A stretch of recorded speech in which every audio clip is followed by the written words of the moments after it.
ಸದಾ cool ಆಗಿರ್ತಿದ್ದ ಜಮ್ಮುವಿನಲ್ಲಿ heat wave ಇದೆ. ಭಾರಿ ಬಿಸಿಲಿನ ಗಾಳಿಗೆ ಜಮ್ಮುವಿನ ಜನ ತತ್ತರಿಸಿ ಹೋಗಿದ್ದಾರೆ. ಜಮ್ಮುವಿನಲ್ಲಿ ಬರೋಬ್ಬರಿ 42 ಡಿಗ್ರಿ ಉಷ್ಣಾಂಶ ದಾಖಲಾಗಿದೆ. ಇನ್ನೆರಡು ದಿನಗಳಲ್ಲಿ 45 ಡಿಗ್ರಿ ಉಷ್ಣಾಂಶ ದಾಟುವಂತ ಸಾಧ್ಯತೆ ಇದೆ ಅಂತ ಗೊತ್ತಾಗ್ತಾ ಇದೆ.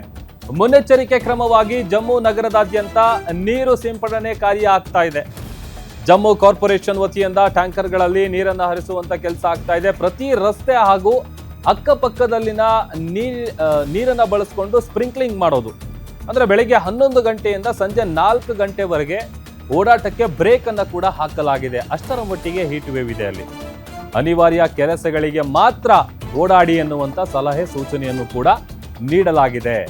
ಅಂದ್ರೆ ಬೆಳಿಗ್ಗೆ 11 ಗಂಟೆಯಿಂದ ಸಂಜೆ 4 ಗಂಟೆ ಆ ಟೈಮಲ್ಲಿ ವಿಪರೀತ ಇರುತ್ತೆ. ಹಾಗಾಗಿ ಯಾರು ಕೂಡ ಸುಖ ಸುಮ್ಮನೆ ಓಡಾಡಬೇಡಿ ಹೊರಗಡೆ ಅಂತೇಳಿ.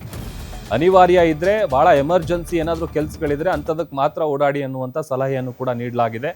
ಈಗ ಆಲ್ರೆಡಿ 42 ಡಿಗ್ರಿ ಸೆಲ್ಸಿಯಸ್ಸು ಅಂದರೆ ಇನ್ನೊಂದು 2 ದಿನದಲ್ಲಿ ಅದು 44-45 ಡಿಗ್ರಿ ಸೆಲ್ಸಿಯಸ್ ದಾಟುವಂಥ ಸಾಧ್ಯತೆ ಇದೆ ಅನ್ನುವಂಥ ವಿಚಾರ ಕೂಡ ಗೊತ್ತಾಗ್ತಾ ಇದೆ. ಅದರಲ್ಲೂ ಜಮ್ಮು ಭಾಗದಲ್ಲಿ 42 ಡಿಗ್ರಿ ಅಂತ ಅಂದರೆ ಅದು ಭಾಳ ಜಾಸ್ತಿನೇ. ಹಾಗಾಗಿ ಇನ್ನೂ ಒಂದು 2-3 ದಿನದಲ್ಲಿ ಅದು ಮತ್ತಷ್ಟು ಜಾಸ್ತಿ ಆಗುವಂಥ ಸಾಧ್ಯತೆ ಕೂಡ ಇದೆ ಅಂತ ಗೊತ್ತಾಗ್ತಾ ಇದೆ.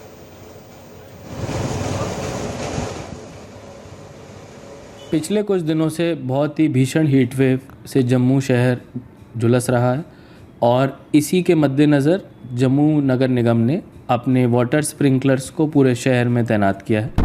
इससे ना सिर्फ डस्ट में कमी आएगी और उसके साथ साथ जो हमारे लोग हैं उनको भी पानी के स्प्रिंकलिंग से राहत मिलेगी।